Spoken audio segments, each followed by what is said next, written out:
તો મિત્રો આજે આપણે ગિલોડાનું શાક બનાવવાના છીએ, એટલે સૌથી પહેલાં તો આપણે ગિલોડાને લઈ લઈશું અને સાથે મરચાંને પણ લઈ લઈશું। તો આયા આપણે સારી રીતે ગિલોડાને ધોઈ લેવાના છે। જોવો કોને કોને ગિલોડાનું શાક ભાવે છે કોમેન્ટની અંદર કહેવાનું ભૂલતા નહીં।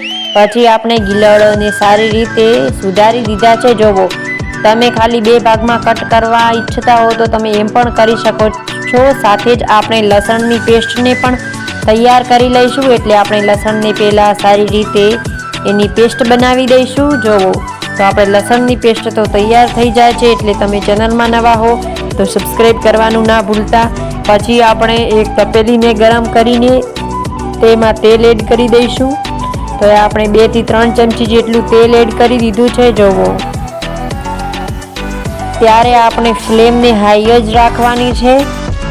એટલે પછી આપણે જે ગિલોડા હતા એમાં પહેલાં લાલ મરચું નાખી દઈશું, 2 ચમચી જેટલું લાલ મરચું, પછી 1 ચમચી જેટલી હળદર એની અંદર એડ કરી દઈશું, 1 ચમચી જેટલું મીઠું પણ એડ કરી દઈશું। પછી આપણે ગરમ તેલમાં લસણની પેસ્ટને પણ એડ કરી દઈશું।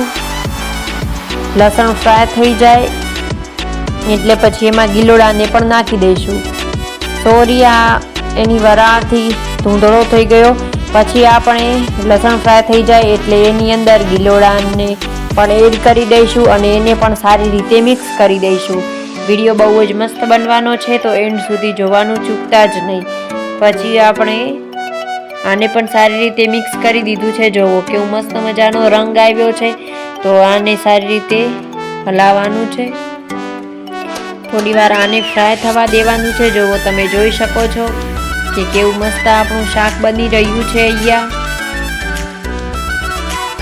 પછી આપણે આમાં 1 ગ્લાસથી 1.5 ગ્લાસ જેટલું પાણી એડ કરી દેવાનું છે। જો તમને ગિલોડાનું શાક નહીં ભાવતું હોય તો આવી રીતે એકવાર ટ્રાય જરૂરથી કરજો, તમને 100% ભાવશે જ।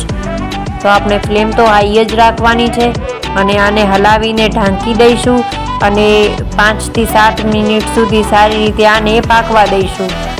જો હવે આપણે શાકને જોઈ લઈએ કે કેવું બનીને મસ્ત મજાનું તૈયાર થઈ જાય છે। જોવો આપણે થોડી વાર પછી જોયું તો આપણું શાક પાકતું હતું।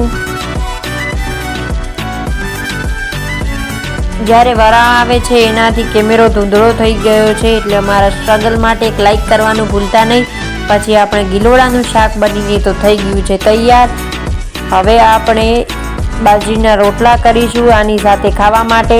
એટલે પહેલાં આપણે મીઠું લઈ લઈશું, પછી આટો લઈ લઈશું અને એને સારી રીતે બાંધી લઈશું। બાજરીના રોટલા સાથે જો આપણે ખાશું તો આપણને વધારે મીઠું લાગશે, એટલે પહેલાં આપણે આટાને પણ સારી રીતે ગૂંદી દઈશું। જુઓ તમે રોટલી સાથે પણ ખાઈ શકો છો, પણ તમારે જો વધારે સારું ખાવું હોય તો તમે રોટલા સાથે ખાશો। તો જુઓ આપણો રોટલો પણ અહીંયા બનીને તૈયાર થઈ જાય છે।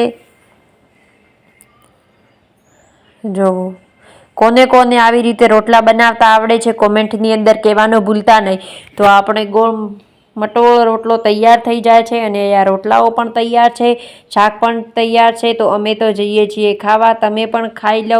અને જો આજનો વિડીયો તમને પસંદ આવ્યો હોય તો લાઇક, શેર અને સબસ્ક્રાઈબ કરવાનું ના ભૂલતા। જુઓ તમે ખાલી રોટલાની સાઈઝ જોઈ શકો છો। મળીએ નવા વિડીયો સાથે। સબસ્ક્રાઈબ। જય શ્રી કૃષ્ણ। રાધે।